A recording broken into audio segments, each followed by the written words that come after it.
Numeri ti aduonu baako. Na Arad hene a oye Kenani a ote anafo fam no te se Israel aba atarim kwanso no. One Israel bekon na ofa wo mu binom no mum. Ena Israel hye Awurade bo se. Sawodu o menhye mensa. Mese wo nkuro pasapasa. Na Awurade tie Israel ne. Na ode Kenanfo no man. Na oseye wo ne wo nkuro pasapasa. Na ofre ho se homa ase ne oseye.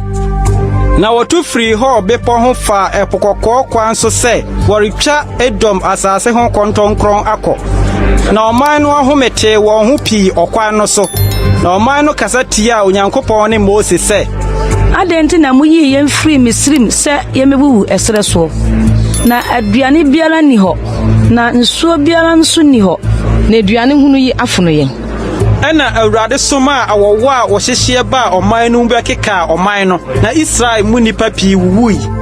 Ena oman no ba Moses nkyɛn bɛka sɛ Daye bone se ekese ti Awurade ne wo. Pe Awurade kyɛw na o meyi awo no mfiri yɛn so.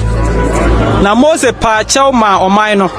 Na Awurade ka kyerɛ Moses sɛ ye wowo a wohyehye na fa no sane franka adua so na obiara ebi aka no se wo hu na obenya nkwa.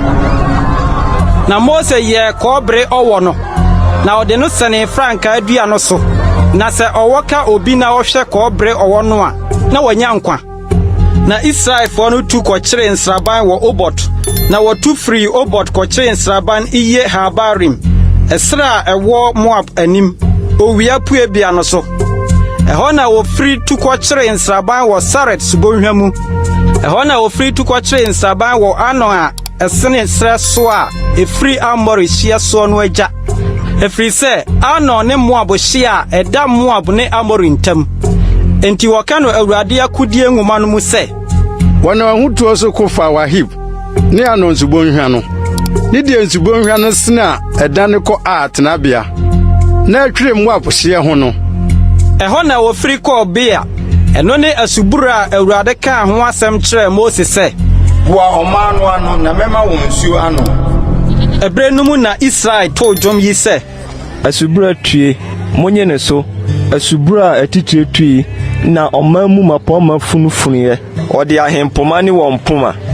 Na wo free sra so ko Matana. Na wo free Matana ko Nahaliel. Na wo free Nahaliel ko Bamot. Na wo free Bamot ko bonhwa ewo Moab petemu. Pisga atifia ekire esre pradada so no mu. Na Israel soma abofo ko Amorifo hene Sihon nkyɛn ko kan sɛ ma memfa wasase so yere mane mfuo mu ne intro mu yere nom abura mu nsuo bi ɔhene tempɔn so na yɛbɛnante akosi sɛ yɛbɛtwam wasase so. Na Sihon ama Israel entwam na asase so na ɔboa ne man nyinaa ano firi behia Israel esre so na ɔbaaya hasbene Israel koin. Na Israel kumnon kranta no fa na asase firi Anon ko Yabok so kodru Amonfo ho efiri sɛ na Amonfo no hye so ho yɛ den. Na Israel fa nkuro yi nyinaa na Israel tena Amorifo nkuro no nyinaa mu. Hesbon ne ɛho nkuro nyinaa mu.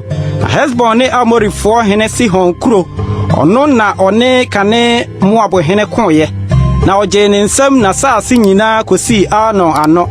Ɛno nti na mebufo no ka sɛ Omra Hesbon moma wonchichi na wonsiesie Sihon kuro no na ogya bi free Hesbon ogya frama free Sihon kuro kasie mu ehye Moab kuro a Anon sonsoro mia so awuranom wo Moab due Kemos man moayira wama ne maberima adwane na ne mama adane Amorifo hene Sihon nomum na yabon agu Hesbon ayira kodru Dibon ya se won akofa Nofa ti akodru Mediba. Na Israel fo no tena Amorifo asase so na Moses soma ma wokosra Yasa na ofa ne nkura na otu Amorifo a wo ho no na odane won ho froko Basan kwan so na Basan hene Og free adibehia won ono ne man nyinaa se worebeko wo Edrei. Na Awurade ka kyerɛ Moses se Insuro no na mede no ne man nyinaa ne nasase ma hye wo nsa. Na wayɛ no sɛ de wo yɛ Amorifo hene Sihon a ɔtena Hesbon no. na wokunkum no ne ne mba ne ne mma nyinaa wanya odwanefo biara ama no na ofa asase no di so